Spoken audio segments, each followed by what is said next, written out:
Question number 11 देखिए। इसमें हमें 5 स्टेटमेंट्स दिए हैं, ट्रू है या फॉल्स ये बताना है। पहला स्टेटमेंट पूछा गया है कि 10a is always lesser than 1। Value of 10a 1 से हमेशा छोटा ही होगा, हमेशा छोटा होगा। क्या ये बात सही है या गलत?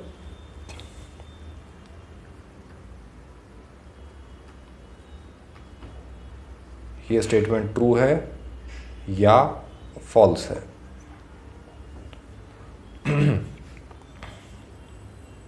तो इसके लिए आपने ऑब्जर्व किया ट्रायंगल, एक राइट एंगल ट्रायंगल देखिए।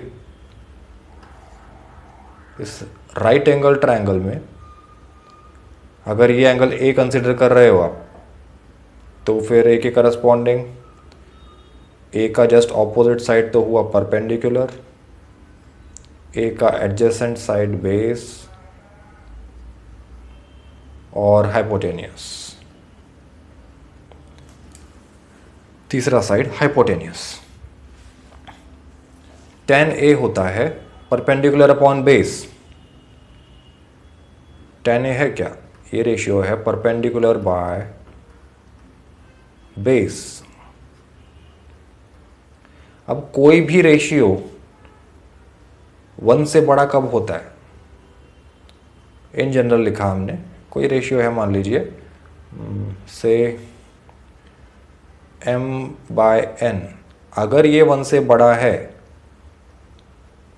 तो इसका मतलब न्यूमरेटर डिनोमिनेटर से ज़्यादा होगा। इस बात को याद रखिए दोनों तरह से। अगर न्यूमरेटर डिनोमिनेटर से बड़ा है तो आप तो इसे ऐसा ही लिख लीजिए, ये थियरी का पार्ट है, मेरिट से लिख रहा हूँ कि if numerator is more than denominator, किसी फ्रैक्शन में न्यूमरेटर डिनोमिनेटर से ज़्यादा है तो इसका मतलब वो जो पूरा फ्रैक्शन है न्यूमरेटर बाय डिनोमिनेटर, ये पूरा नंबर 1 से बड़ा होगा। और इफ न्यूमरेटर छोटा है डिनोमिनेटर बड़ा है तो इसका मतलब ओवरऑल जो नंबर है न्यूमरेटर बाय डिनोमिनेटर ये 1 से छोटा होगा। इसके एग्जाम्पल्स आप समझ सकते हो, जैसे कि किसी ने कहा 2/1, तो आपको पता है 2 1 से छोटा है, तो ये तो 2 है, तो 0 से बड़ा है, सॉरी 1 से बड़ा ही है ना, ये रेशियो 1 से बड़ा ही है। और अगर इसे उल्टा लिखा हमने 1/2, न्यूमरेटर छोटा डिनोमिनेटर बड़ा, तो आपको पता है तो आधा है, हाफ 1 से छोटा ही होता है। ठीक है, तो इस कॉन्सेप्ट को याद रखिए। तो अब उन्होंने बोला है कि 10 of a is lesser than 1। 10 of a lesser than 1 बोलकर ये इम्प्लाई कर रहे हैं, ये इम्प्लाई किया जा रहा है कि परपेंडिकुलर और बेस का रेशियो 1 से छोटा है। क्वेश्चन में बोला है 10 of a 1 से हमेशा छोटा रहेगा, इसका मतलब p/b ये रेशियो हमेशा 1 से छोटा रहेगा, इसका मतलब p हमेशा b से छोटा रहेगा, परपेंडिकुलर हमेशा b से छोटा होगा। अब ऐसा ज़रूरी थोड़े है, आप देखो ऐसा ट्रायंगल नहीं बना सकते हो जिसमें परपेंडिकुलर बेस से बड़ा हो। ये ट्रायंगल देखिए हमने बनाया, अगर इस ट्रायंगल में ये एंगल a है तो इसके लिए ये हुआ परपेंडिकुलर, ये हुआ बेस, तो इसमें क्लियरली मैंने परपेंडिकुलर को बेस से बड़ा ड्रॉ किया है। तो परपेंडिकुलर बेस से बड़ा हो सकता है किसी राइट एंगल ट्रायंगल में, बिल्कुल हो सकता है, दिखाई दे रहा है। तो अगर परपेंडिकुलर बेस से बड़ा हो सकता है तो इसका मतलब p/b रेशियो भी 1 से बड़ा हो सकता है, इसका मतलब 10 of a 1 से बड़ा हो सकता है, इसका मतलब गिवन स्टेटमेंट फॉल्स है। ठीक है, तो आंसर क्या आया? फॉल्स।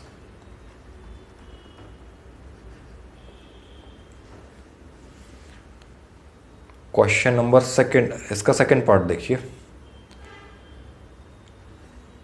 सेकंड पार्ट में बोला गया है sec of a is equal to, ये सेकेंड पार्ट है, 12/5 for some values of angle A. कैसा हो सकता है? तो सेक ऑफ ए क्या है आप देखिए, किसी राइट एंगल ट्रायंगल में सेक होता है hypotenuse by base, sorry hypotenuse, बिल्कुल ठीक है। देखिए P B P by H H B, तो इसमें सेक कहाँ दिखाई दे रहा है? ये रेशियो सेक होता है हाइपोटेन्यूस बाय बेस। तो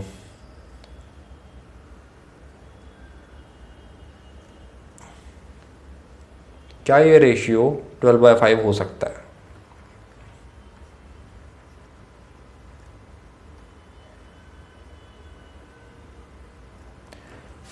किसी भी राइट एंगल ट्रायंगल में, ये याद रखिए, in any right angle triangle या in every right angle triangle, इसे मैं लिख देता हूं प्रॉपरली,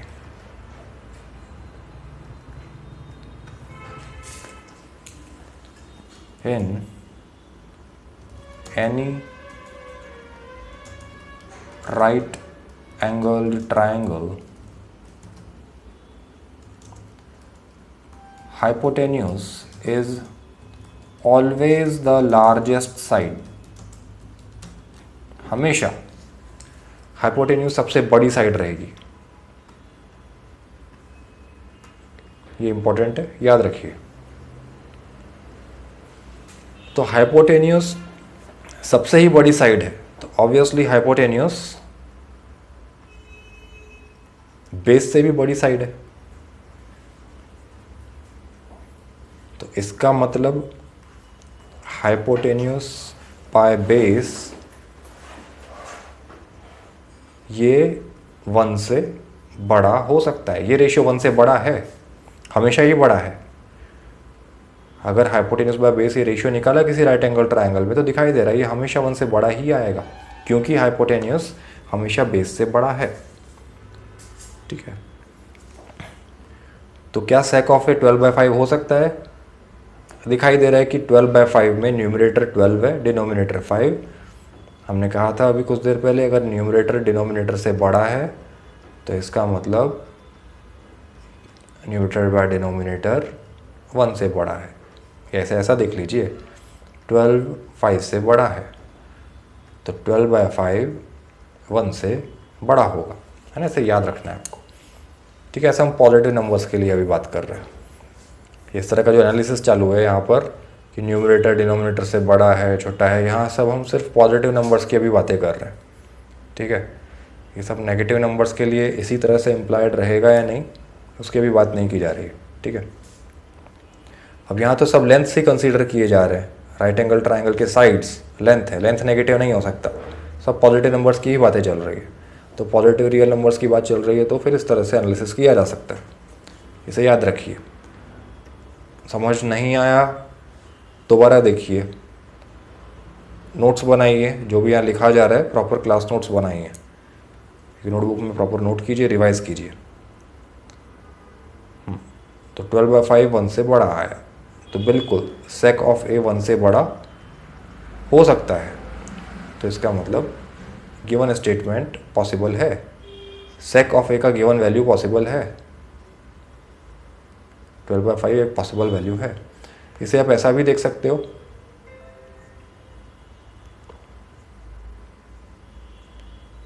कि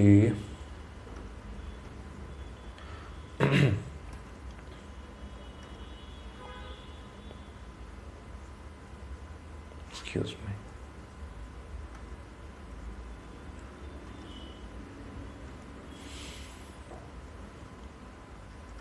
सेक ऑफ ए आपको दिया है 12/5।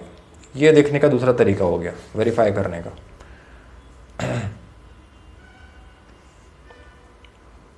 तो सेक है हाइपोटेनियस बाय बेस, तो रेशियो देखकर आप बोल सकते हो कि hypotenuse 12 into some real number या रियल कांस्टेंट लिखा जा सकता है, और बेस को लिखा जा सकता है 5 इंटू वही रियल कांस्टेंट। तो हाइपोटेनियस अगर 12 के फॉर्म में है, बेस 5 के फॉर्म में है, तो क्या ये दोनों राइट एंगल ट्राइंगल का पार्ट हो सकते हैं? तो इसके लिए हमने पाइथागोरस थ्योरम लगाकर चेक किया, ठीक है, कि क्या ये परपेंडिकुलर, या फिर ये साइड बोल दीजिए, ये तीसरा जो बचा हुआ साइड है, लेट्स से ये x है, तो क्या ये x का वैल्यू एक रियल पॉजिटिव नंबर आएगा? तो हमने ट्राई करके देख लिया।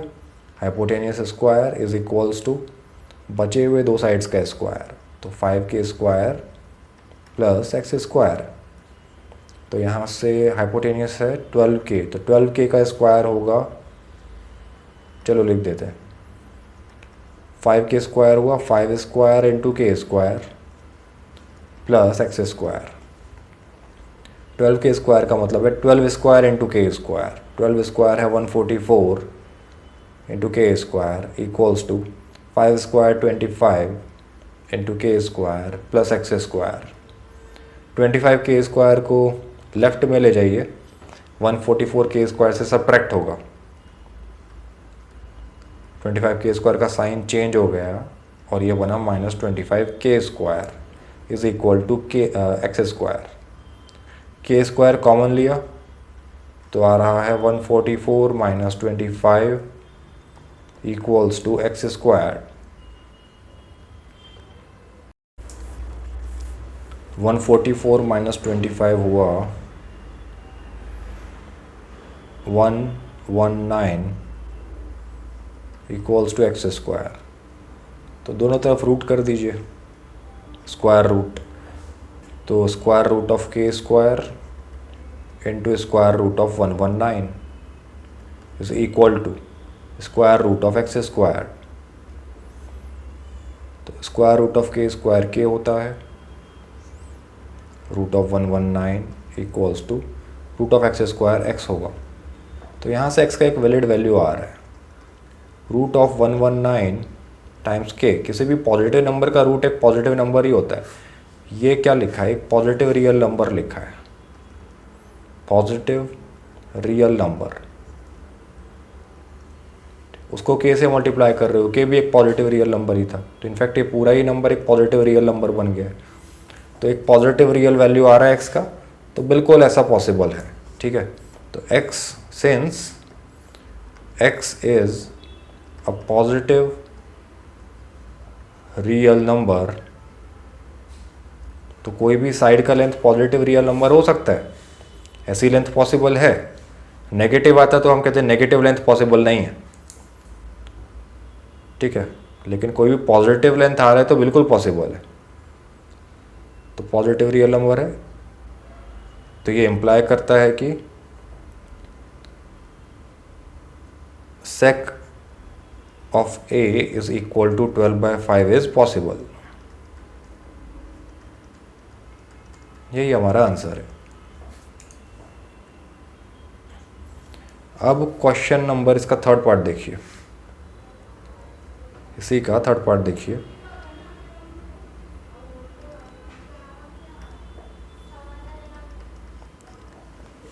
क्वेश्चन नंबर 11 का part 3, cos of a is abbreviation used for cosecant of angle a। ये तो गलत बात लिखी हुई है, ये आपको पता होना चाहिए कि साइन, कॉस, टैन, कोसेक, सेक और कॉट, इनके फुल फॉर्म्स क्या होते हैं। साइन होता है साइन, SINE साइन। कॉस का फुल फॉर्म है कोसाइन, साइन और कोसाइन। टेन का फुल फॉर्म है टेंजेंट। कोसेक का फुल फॉर्म है कोसिकेंट। सेक का फुल फॉर्म है सीकेंट। सीकेंट और कोसिकेंट। कॉट है cotangent.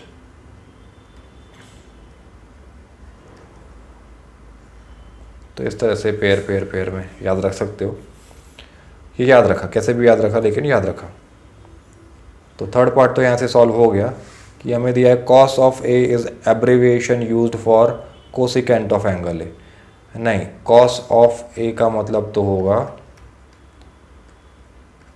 Cosine of angle A.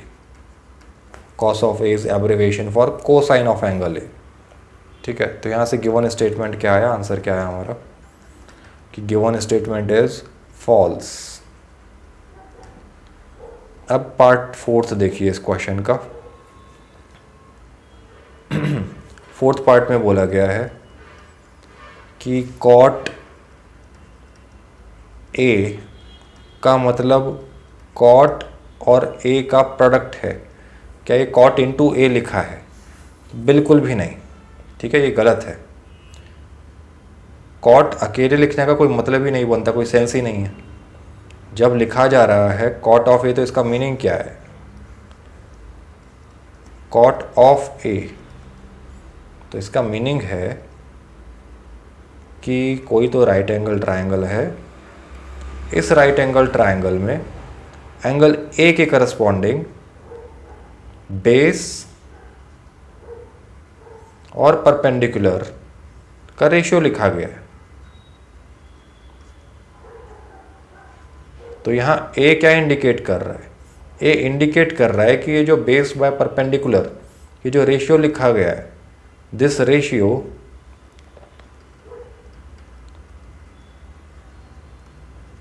is taken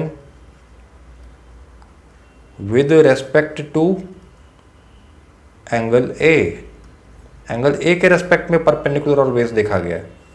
अब यही अगर एंगल बी के रेस्पेक्ट में देखते तो रेशियो अलग आता।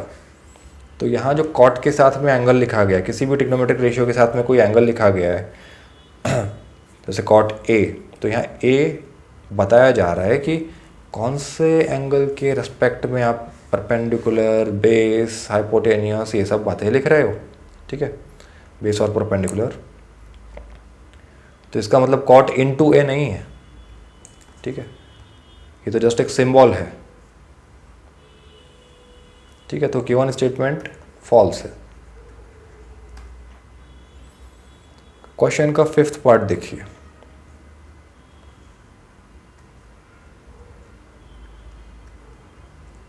फिफ्थ पार्ट में बोला गया है sine of theta is equal to 4/3 for some angle theta. क्या ये पॉसिबल है? तो फिर से चेक किया, किसी राइट एंगल ट्रायंगल में सबसे बड़ा साइड होता है हाइपोटेनियस। ये सबसे बड़ा साइड है, परपेंडिकुलर से भी बड़ा, बेस से भी बड़ा।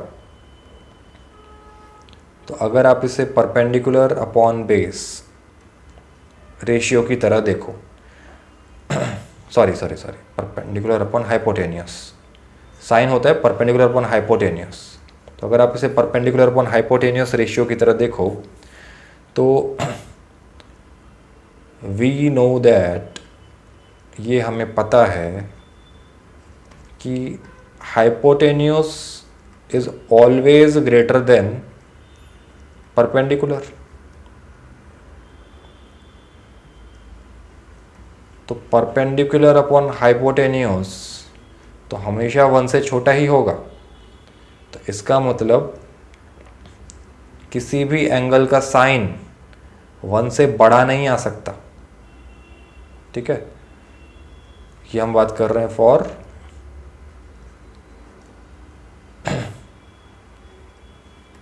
Angles of right angle triangle.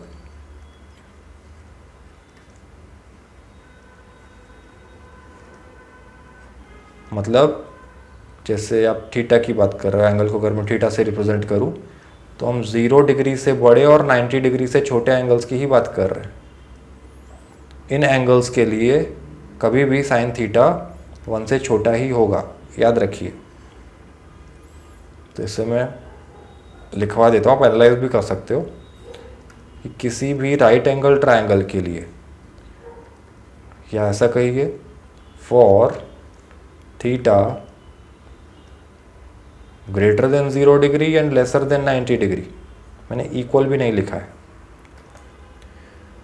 Sine theta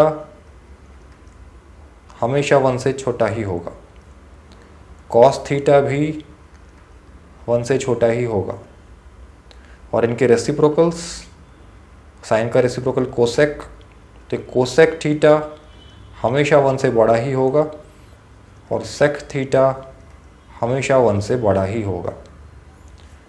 tan और कॉट के ऊपर इस तरह का कोई रिस्ट्रिक्शन अभी हमने नहीं लगाया, हाँ बस कहा कि पॉजिटिव होगा, ठीक है।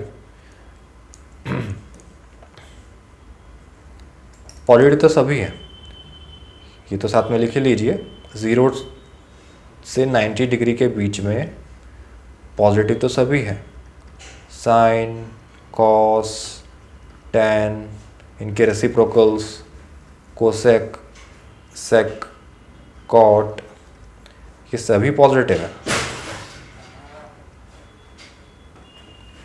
ठीक है। तो इतना याद रखिए।